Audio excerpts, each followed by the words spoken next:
लोगों पर 3 एहसान करो। 1, नफा नहीं कर सकते तो नुकसान ना करो।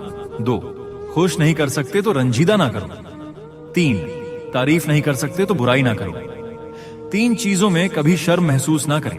1, गरीब दोस्त में शर्म महसूस ना करें। 2, सादा जिंदगी में शर्म महसूस ना करें। 3, पुराने कपड़ों में शर्म महसूस ना करें। अगर किसी की याद बार बार तुम्हारे जहन में आती है तो समझ जाओ कि वह शख्स भी तुम्हें याद करता है, क्योंकि दिल से दिल तक राह होती है। जब इंसान बिल्कुल खामोश हो जाए और अपने हक के लिए भी ना बोले तो समझ जाओ उसने अपने अंदर बहुत कुछ दफन किया हुआ है। अपनी ताकत में इजाफा चाहते हो तो अपनी उदासी को खत्म करो। किसी से नफरत करना अपनी सेहत को खराब करने के बराबर है।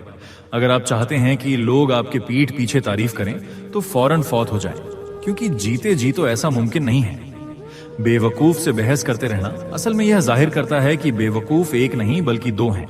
जो आदमी गफलत में रहता है वह जहालत में पड़ा रहता है, और जो जहालत में पड़ा रहता है वह बेकार है। किसी को ज्यादा सीधा भी नहीं होना चाहिए, क्योंकि जंगलों में सीधे दरख्तों को जल्द काट दिया जाता है और टेढ़े दरख्त अपनी जगह पर खड़े रहते हैं। किसी आदमी को दलील देना खुद को जलील करने के बराबर है। आज नौजवान बुराई में इसलिए मुब्तला हैं कि कुछ लोग उनके सामने अच्छी बात कहने से शर्म महसूस करते हैं।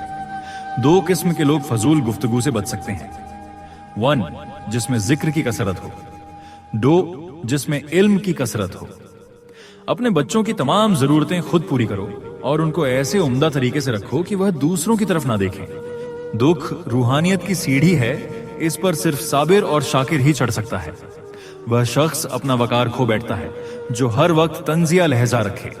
जो लोग आपको कहें कि हम आपसे तंग हैं, तो समझ जाएं कि या तो आप असूल परस्त हैं या फिर आप ही गलत हैं। जिससे कोई ईदा ना पहुंचे उसमें कोई खूबी नहीं। जब अल्लाह ताला किसी बंदे को बर्बाद करना चाहता है तो उससे शर्म और हया निकाल देता है और अल्लाह का गुस्सा उस पर मुसलत हो जाता है।